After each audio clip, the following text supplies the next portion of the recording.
Hiç düşündün mü? Zaman gerçekten her yerde aynı hızda mı akar? Bazen televizyonda, filmlerde veya bir fotoğrafta bir yer görürsün ve içinden dersin ki keşke şu an orada olsam. Bu hissi bilirsin. Sanki oraya gidersen hayatın o bitmek bilmeyen koşuşturması bir anlığına duracak gibi gelir. Bazı yerler vardır.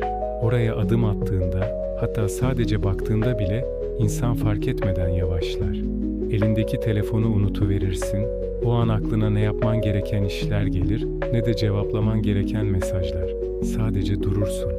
Derin bir nefes alırsın, ciğerlerine dolan o temiz havayı, o anın kokusunu hissedersin.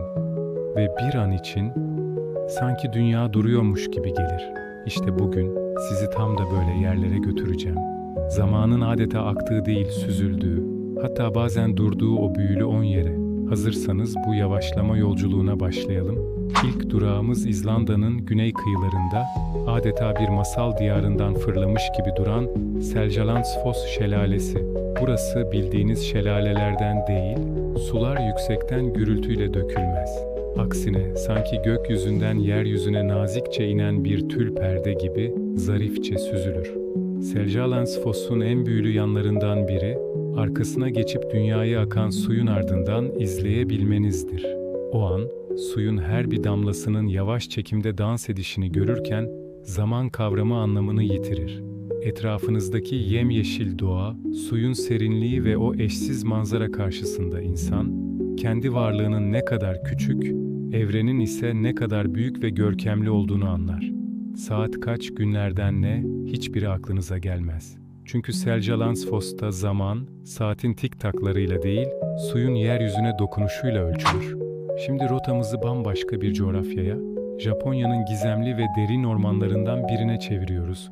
Fuji Dağı'nın eteklerinde uzanan Aokigahara Ormanı. Burası ağaç denizi olarak da bilinir. Adımınızı attığınız anda sizi inanılmaz bir sessizlik karşılar. Ağaçlar o kadar sık ve yoğundur ki, dış dünyadan gelen sesleri adeta bir sünger gibi emer.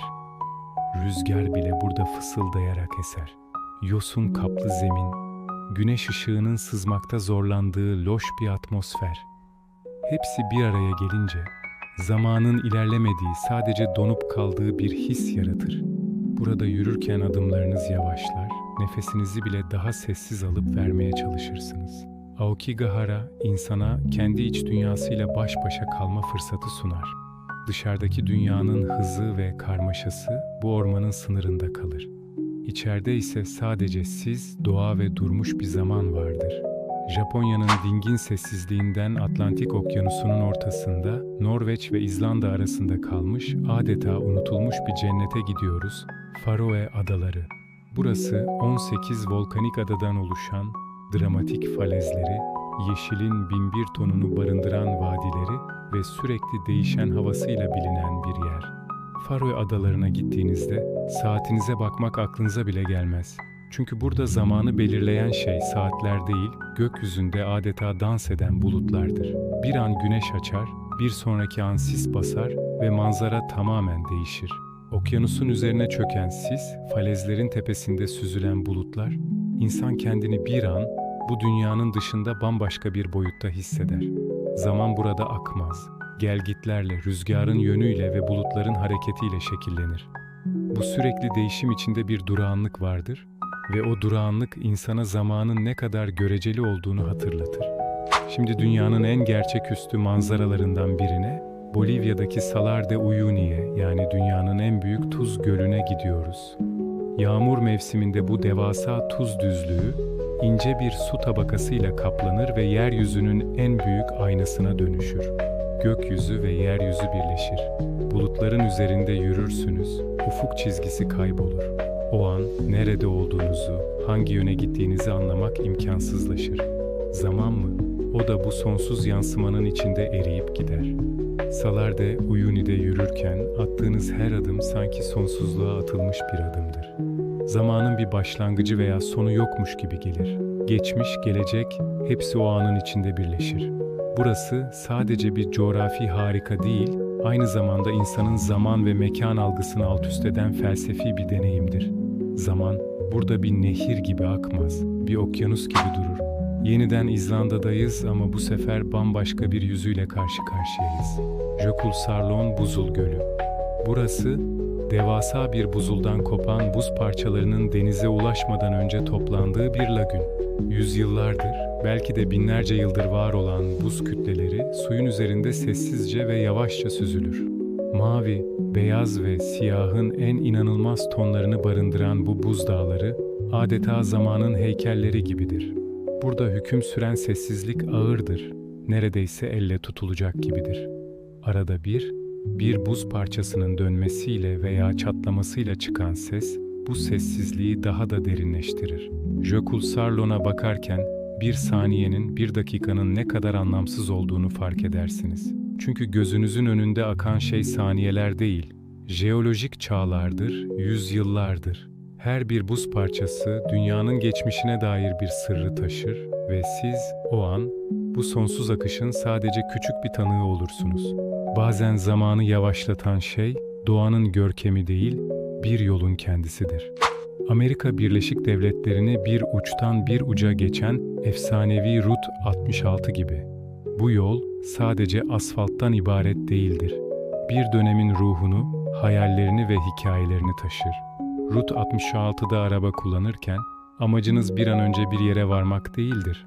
Tam tersi. Yolun kendisi bir destinasyona dönüşür.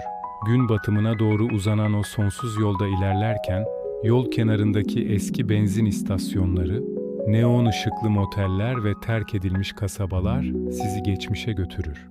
Hız yapmak istemezsiniz. Yavaşlamak, etrafa bakmak, o nostaljik havayı içinize çekmek istersiniz. Gideceğin yerden çok, gittiğin o zaman önemlidir. Route 66 bize modern hayatın unutturduğu bir şeyi hatırlatır. Yolculuk varış noktasından daha keyifli olabilir. Şimdi de Avrupa'nın en büyüleyici doğa harikalarından birine, Hırvatistan'daki Plitvice Gölleri Milli Parkı'na uzanıyoruz. Burası, birbirine şelalelerle bağlı 16 gölden oluşan bir cennet köşesi. Suyun turkuaz rengi o kadar canlıdır ki, gerçek olduğuna inanmakta zorlanırsınız. Ahşap yürüyüş yolları üzerinde göllerin ve şelalelerin arasında gezerken, suyun sesinden başka bir şey duymazsınız. Su burada hiç acele etmez. Bir gölden diğerine sakince akar, küçük şelaleler oluşturur, yosun kaplı kayaların üzerinden nazikçe süzülür. Doğanın bu sakin ritmi istemsizce size de bulaşır. Adımlarınız yavaşlar, daha derin nefes alırsınız ve sadece o anın güzelliğine odaklanırsınız. Plitvice'de insan doğanın sabrını ve sükunetini öğrenir ve anlar ki hayatta bazı güzellikleri fark etmek için acele etmemek, sadece durup izlemek gerekir. Ege'nin incisi, beyaz badanalı evleri ve mavi kubbeli kiliseleriyle ünlü Santorini'ye gidiyoruz. Santorini özellikle gün batımlarıyla meşhurdur. Oya kasabasının yamaçlarına oturup güneşin yavaş yavaş denize batışını izlemek başlı başına bir ritüeldir.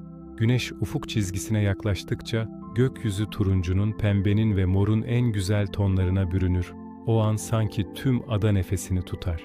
Zaman yavaşlar. Güneşin batışı o kadar ağır ve görkemlidir ki sanki zaman da onunla birlikte batıyormuş gibi gelir. Kalabalığın içindeki o sessizlik, denizin üzerindeki o renk cümbüşü ve batan güneşin son ışıkları hepsi bir araya gelerek zamanı durduran büyülü bir an yaratır. O an aklınızda hiçbir düşünce kalmaz. Sadece o anın güzelliğiyle dolup taşarsınız.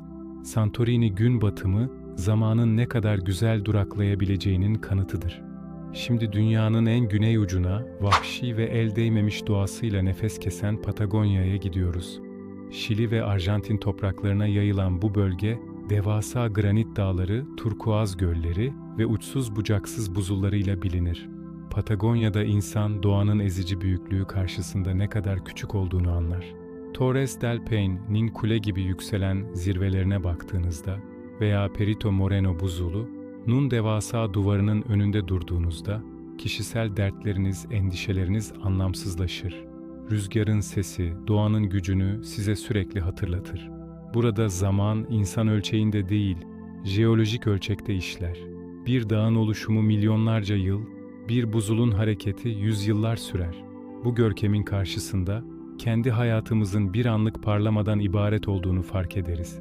Ve o an, zaman, önemini kaybeder. Önemli olan tek şey o an orada olmak ve bu büyüklüğe tanıklık etmektir. Yolculuğumuzun sonuna yaklaşırken sizi fiyortların anavatanı Norveç'e götürüyorum. Buzul çağlarında oluşan bu devasa denizin doldurduğu vadiler, dünyanın en dramatik manzaralarından bazılarını sunar. Sakin suların üzerinde bir tekneyle süzülürken iki yanınızda yüzlerce metre yükselen sarp kayalıklar, zirvelerden dökülen incecik şelaleler. Manzara o kadar etkileyicidir ki konuşmak istemezsiniz. Sadece sessizce izlersiniz. Fiyortların dingin suları gökyüzünü ve dağları bir ayna gibi yansıtır. Burada zaman akmaz, adeta durur. Her şey o kadar sakin, o kadar huzurludur ki sanki binlerce yıldır hiçbir şey değişmemiş gibi gelir. Bu yolculuk boyunca gördük ki zaman aslında göreceli bir kavram. Belki de zaman aslında hiç yavaşlamaz ya da hızlanmaz.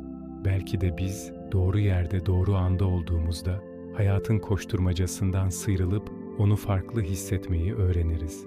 Belki de zamanı yavaşlatan şey bir şelalenin süzülüşü, bir ormanın sessizliği ya da bir gün batımının renkleridir.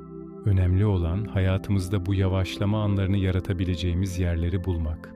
Umarım bu video size kendi zamanı yavaşlatan yerlerinizi bulmanız için ilham vermiştir. İzlediğiniz için teşekkürler. Yeni yolculuklarda görüşmek üzere, kanala abone olmayı unutmayın.